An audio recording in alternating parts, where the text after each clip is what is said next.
Hello and welcome to PA Sport Q&A.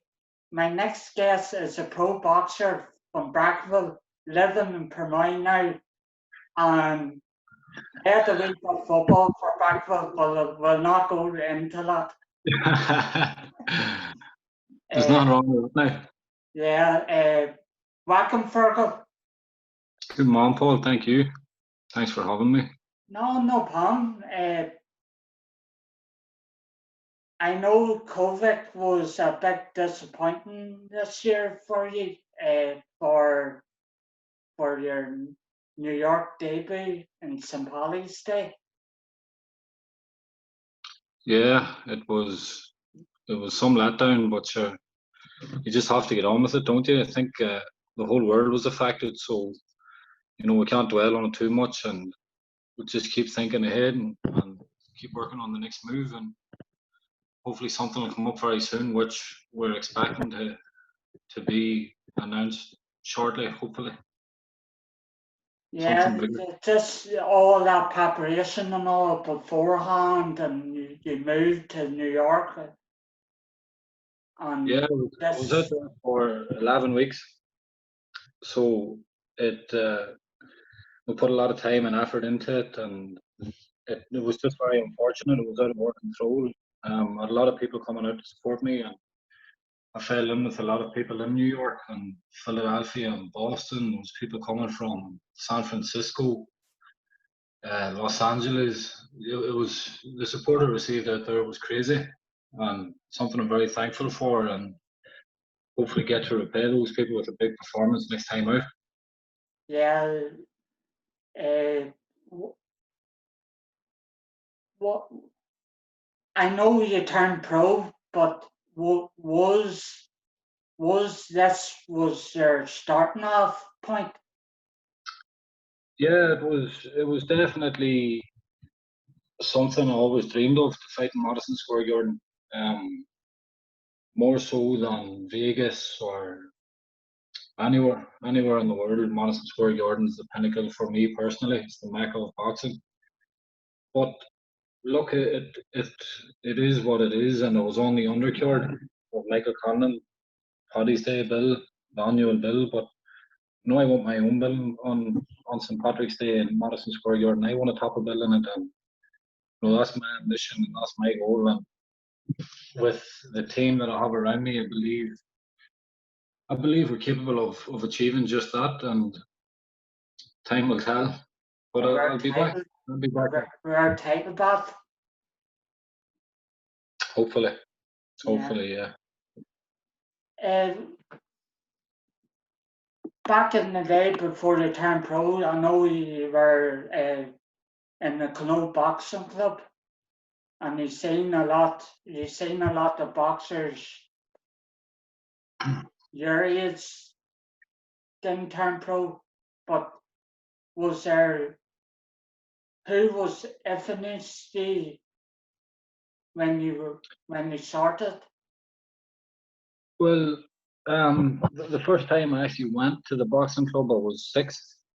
My father took me down. He boxed and my uncle boxed before me, so it was something that was just, it was nearly hereditary. I inherited it, so I went down. I still remember my first night in the boxing club, Frank Irvin. It was a big, massive blue punch bag in the corner that I went on. Probably not that big. I was so small. Yeah, I had a lot of influences. My father, my mother, my uncle, obviously Frank Irvin, James O'Hagan. At the time, looking back, you didn't realize the influence those people had on you. Yeah. You were just young and enjoyed the sport, enjoyed fighting, enjoyed training. And as you grow that bit older, you're able to look back and reminisce on the people who influenced you most. In terms of boxers, the McCann lads, Adrian and Ronan, was very close with them. Still very close with those boys. They were a bit older than me. They were very good. You meet a lot of people through boxing. from all over. But at that stage, when I was younger, I didn't see it as a big career path as a young lad. It was more staying busy and keeping fit and getting to fight now and again without getting shouted at. And staying out of trouble. Yeah, staying out of trouble. It's very good for that. It's Yeah. great for self-discipline and burning that extra energy you sometimes have when you're young. Yeah, back in the day. No, and then would the training be different now when you turn pro, or is it similar now? Well, I often explain amateur and professional boxing to people who don't understand it too much as like Gaelic and soccer. You know, there's a ball involved and you want to score more than your opposition, preferably goals. You know, there's that big of a difference in rules, in the amount of rounds, how often you fight, the the ranking structure and how you go about getting to where you want to be in both different sports are completely different. So the training does change because of the different rules. When I was boxing in Clonaux, I trained when I was young. You know, I trained 3 nights a week. But as it got more serious and as I was growing up and going up through the levels, representing Ireland and stuff, you know, the training increased a lot. But I never ever cut weight as an amateur boxer. I mean, I remember fighting in an All Ireland at 64 kilos, which is 10 stone one, whatever it is. Yeah. I'm now fighting at 9 stone 10 years later. So, you know, the training is very different. John Breen, when I turned over, John and Eamon were fantastic. You can't thank those people enough. And I always say that I never ever left John and Eamon. I left Ireland for the lack of opportunities that were presenting themselves. And you know, the training in America is different again to John and Eamon. It's not better, you know, it's just different. What I find is sharing the gym with world elite, that you push yourself more and more to try and compete, and you know it can only bring out the best in you. It's tough. It's tough. The training is tough. Yeah, and you're not at home, and you have two girls at the house, and like that's tough on you as well. Oh, yeah, definitely. I have a wee boy and a wee girl, Uh, and it's tough on my wife. It's tough on them. It's tough on me being away from them. But FaceTime's good, and at the end of the day, it's all to give us a better life and to set an example to my children about chasing dreams and you know really going after what you want. So I'm sure they'll understand when they're older why I be away so often. uh, what influence is your sponsors with you? Like I know you have a lot of sponsors Yeah, here and in America. yeah. Even the people who sponsored me earlier on in my career, they're huge. They're huge. It's you can't even find words to explain the importance of sponsors. You know, to eat healthy and clean, and you know, it's very expensive to travel, to wear, you know, good running gear, good sparring gear, to protect yourself, Yeah, to avoid injury is so expensive. My sponsors are amazing, and you know, if I can get to the level in boxing that they are in their own individual industries, then I'll be very happy. yeah. How long, Paul? What are you after? Get out. Sorry, lad. Go on ahead. Oh, no problem. Look, if you didn't have sponsors, you'd not be here the way you are now. No, no way, because you know boxers don't get paid unless they fight. So Yeah, you do a training camp and and do everything you do, and then you're just you're spending a complete fortune, and then you fight, and even at that, the money is not what people believe that it is. It isn't what it should be, because every time you get into the ring, you risk your life, and it should be a hell of a lot more. But the sponsors are a very, very, very crucial part of the team. Unbelievable. Yeah. I'll go on a wee bit about Backville, but it's only a wee thing because it's Well, I have a jersey upstairs. Actually, it's too big on me. I must wrap it around you. It would suit you. what Backville jersey. Of course, of course. Oh, hey, Gilly won't like that. Gilly will be all right. You'll be all No, right. no, you paid a wee bit football for Backville. Yeah, yeah. I enjoyed my footballing days. Yeah. Did you play any senior football for Backville? Paul, I played against yous in Brackerville at senior, and my beat is by 2 points, I think. 2011. You remember it? The year we went down to 2002.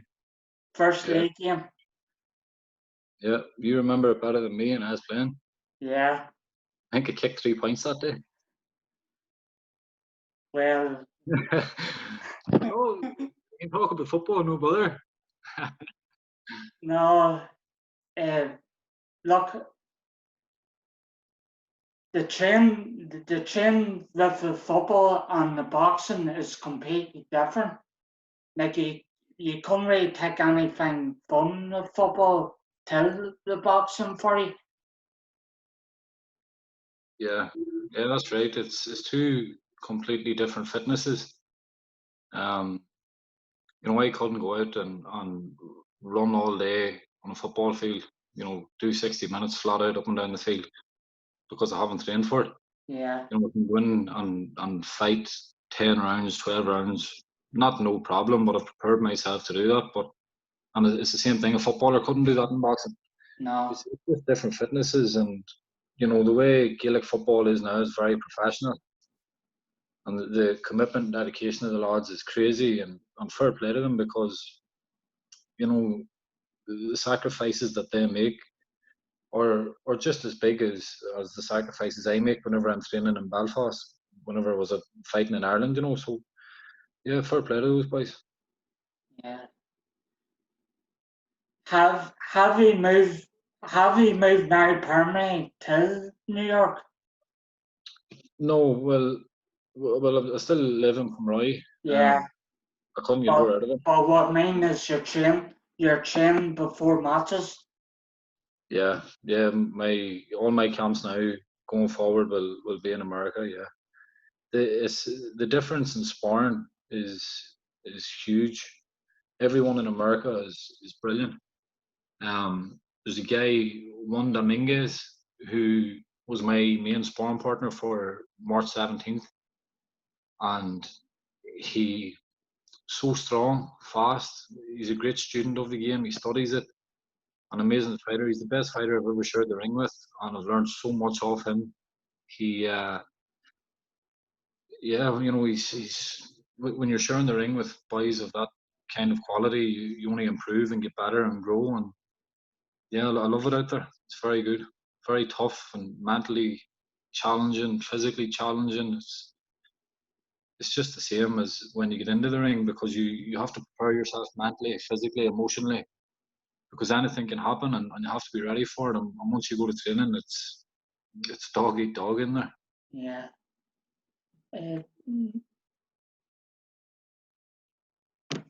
Is your plans going to be this year or next year? This year, we are hoping to announce something soon. Big fight. I can't really say too much about it. No, don't ruin it for everybody else. But no, I'm not. It's yeah, my team's working very hard behind the scenes, but I will be out. Definitely be out before Christmas. Yeah. right? That's something to look forward to. Because Something I know the whole Tyrone is waiting on me. yeah, the support he gets, brilliant. Brilliant. There East was actually a Tyrone. fight. Oh no, the whole of Tyrone, there was actually a fight by about, I think it was about 2 years ago, a year and a half ago. There was people from 10 counties in Ireland had travelled to Belfast to watch me, which it's not wise. It's not wise. It makes me very proud. Very, very proud. Your designs of your shorts, do you design them yourself, or is it your sponsors have any say in them? No, it's a fella, Kieran, who owns a company called Box Rack or Boxing. He's Yeah. based in Belfast. I fire him a few ideas, we just talk, and then he comes up with it. He's brilliant, so good. You never ever have to change any designs he comes with, or I've never seen anything I don't like that he's made. He's first class, and If that kit that I had for Paddy's Day was the best I ever seen. that was unreal. I do watch boxing, but I never seen shorts like in my life. Like Yeah, they were special. yeah. The next shorts have to be something the next level up. I don't know if you can go any higher than them. They were good. They were Yeah. good. Aye, so I could have. He comes up with the designs and the ideas really, and they're always first class. Always. He's very, very good. What if you had somebody to fight against you, who would you like to fight? Ever? Like Yeah. it's a good question. No, I've never actually been asked or thought of this before. Who would I like to fight? Uh, Sorry you put it in the box there. that's that's a good question. Very, very good question. Well, I mean, I love even still. I love watching Miguel Cotto. He was a lot heavier than me. Like uh, Johnny Tapia, he boxed a featherweight. He was special.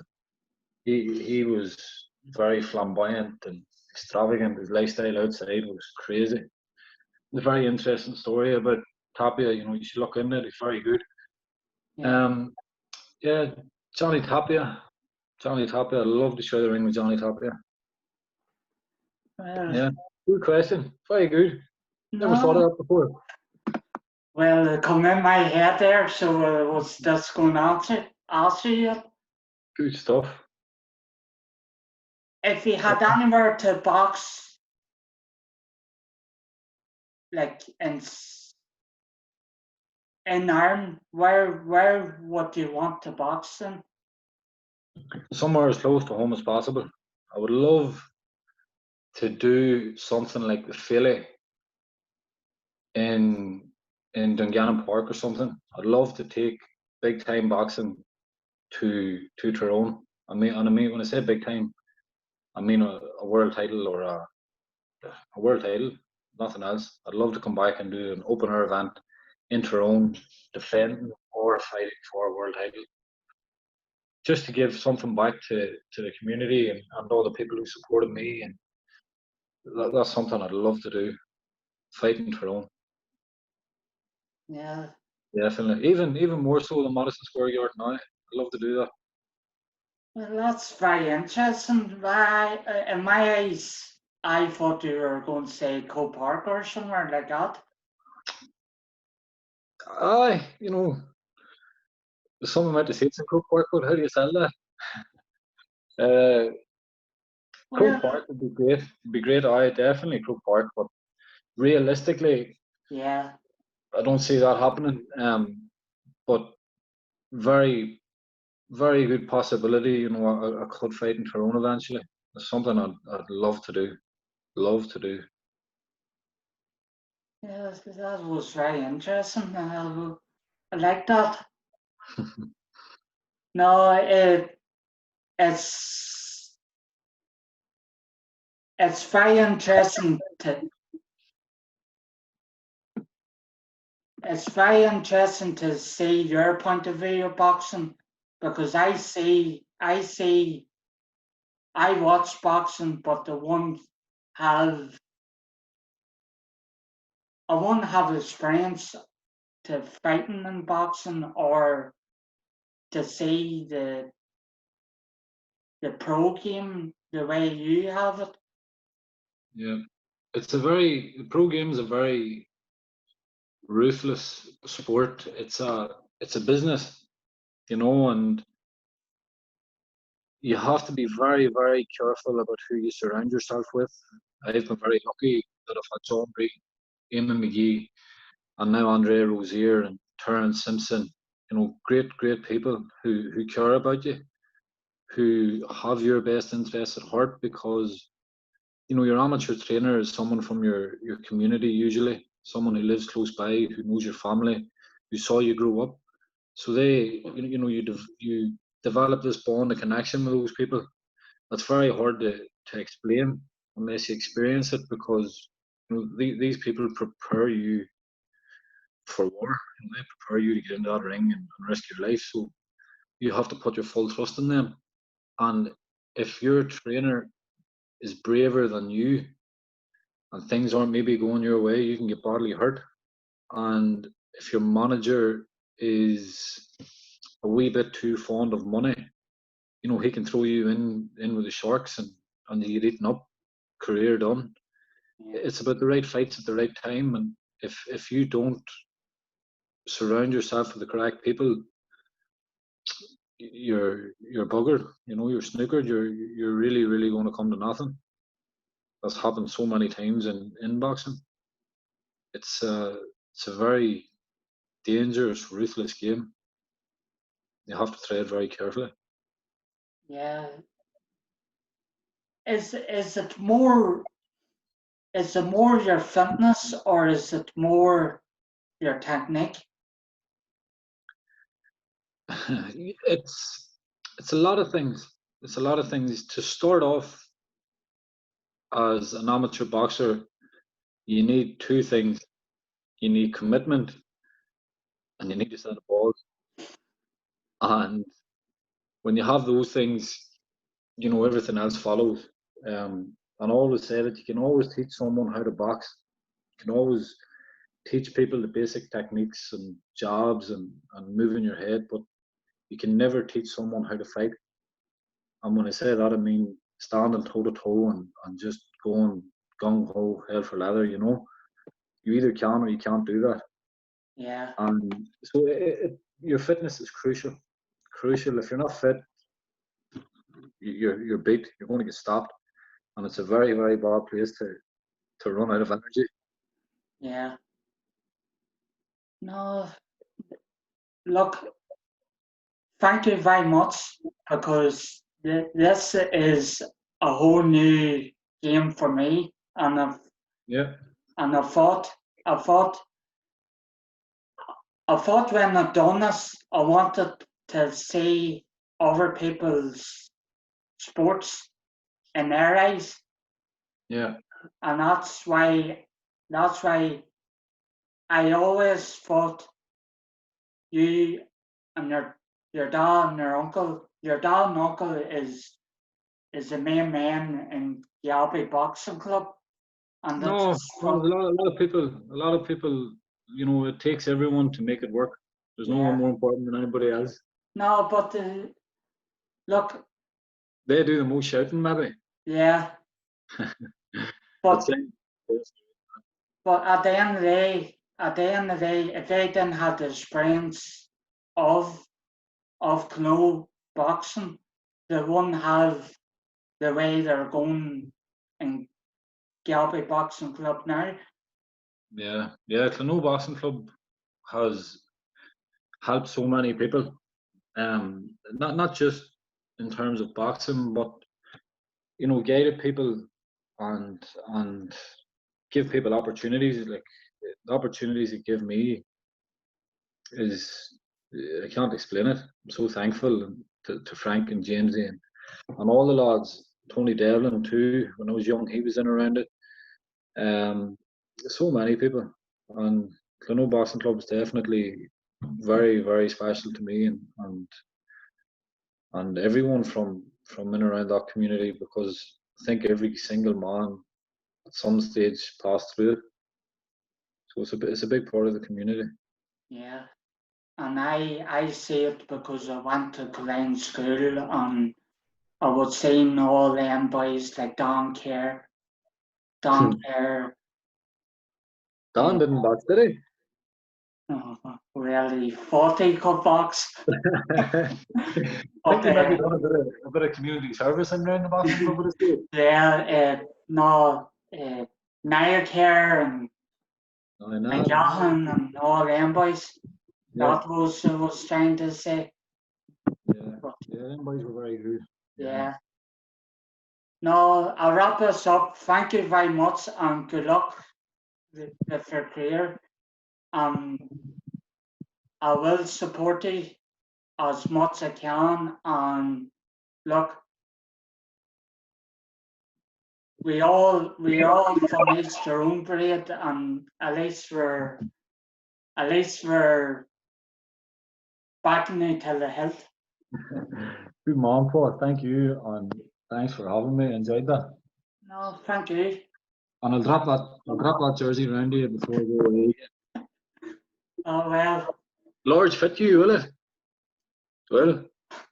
That's a large. No, only mess and good luck. Paul, thanks. See you later. Thank you. Good luck, lad.